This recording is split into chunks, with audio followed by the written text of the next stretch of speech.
who is on thin ice? What direction are we going to be starting here? Well, if you wanted to use your odds boost token, this could be something. So let's go to MLB. The Padres beat the Rockies yesterday 21-0. They scored 3 touchdowns. Very impressive. Now, earlier this week, Pirates manager Derek Shelton was let go due to poor start for the Pirates season. Now, the Rockies general manager Bill Schmidt told the Denver Post that he believes the season can still be turned around and that he backed up Bud Black. Now, I just need to preface this. The White Sox this time last year were 11-28. The Rockies are currently 6-33. So turning this around would be impressive. So if the Rockies don't improve, let's say by June, do you think Bud Black's job is on thin ice? I need him to specify something, Corey. What does turning it around look like? Because if he is suggesting that they're going to make the postseason, I want whatever he is having. They're not going to make the postseason. Turning it around would kind of be like, what's my man in Florida? The head coach of the Gators. Remember?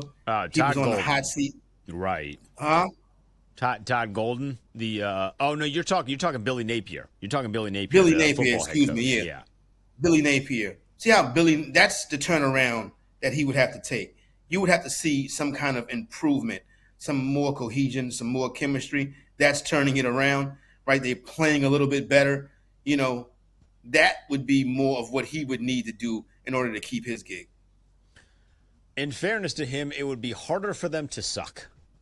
Like, if you do anything other than improve, I don't know how you could do that. They have 6 wins.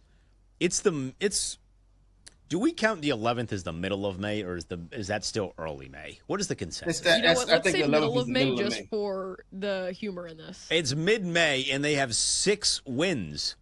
That's an astounding amount. Like, astoundingly little. I mean, we might see the Indiana Fever have 10 wins before the Colorado Rockies, and they don't start their season until Saturday. I don't understand how... Like, I love Bud Black. I think Bud Black has been a really good manager in baseball across a couple of different organizations for a long time. I don't know how you can look into the media and say that we think this is going to work.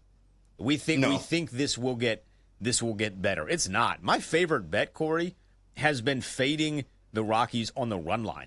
Not the money line, because the money line prices are getting like exuberantly bad for the gambler. There is not a number you could throw in front of me on the run line that I would say no to. If you wanted to give me someone at like 4.5 on the run line, I would be intrigued with it, because we know baseball's 1.5 almost across the board. You could throw a 4.5 at me, and I would take whoever the Rockies are playing at 4.5. That's not a bad idea.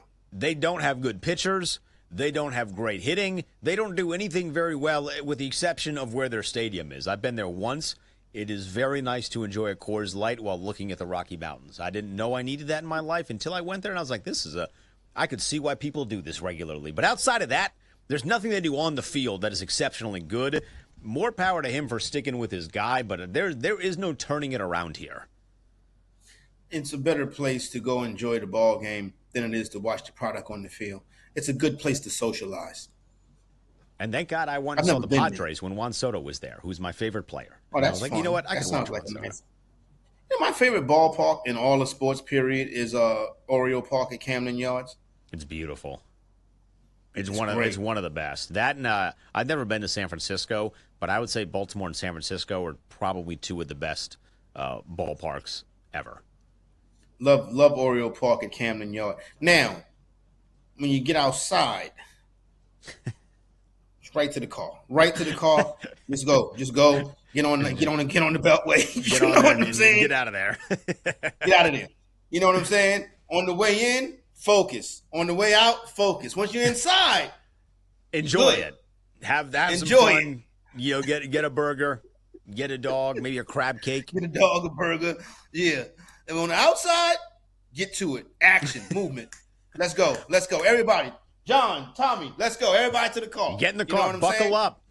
I'm not buckled yet. I don't care. We're moving. As long as your arms and legs are in the vehicle, this train is rolling. Get in. Let's go. Addy, you're the baseball savant here. What is turning it around? What I think is interesting is you have to look at the big picture here and the division that they're playing in. They're in the NL West. Good division. You have to be good. You have to play to that competition. I understand maybe they don't have the budget like the Dodgers do, but that doesn't mean that they can't get better talent. They had plenty of trade pieces, and they could have gotten better talent in the offseason, and they just haven't done that. They weren't great last year. We knew they were not going to be good going into this season. Like, this was known. I kind of compare them to the Marlins. Like, the Marlins have been rebuilding since God knows when. And they said, oh, we're still improving. We're still improving. I'm like, oh, you're not there yet. But, man, turning it around at 6-33, I mean, they have to go, like, undefeated for the rest of the month. And like I said, emphasis on playing in the NL West. Their run differential is negative 134. Is that bad? That doesn't even sound like a real stat. That's crazy. The next closest is the Orioles at minus 69, which is nice, but not nice. I'm like, that's such a massive differential. It's insane. It is. It's insane. Especially when you look at the talent on that Orioles team. We've talked about them every single week, and that one's surprising. But yes, the Rockies are bad. Bad. Bad, bad, bad.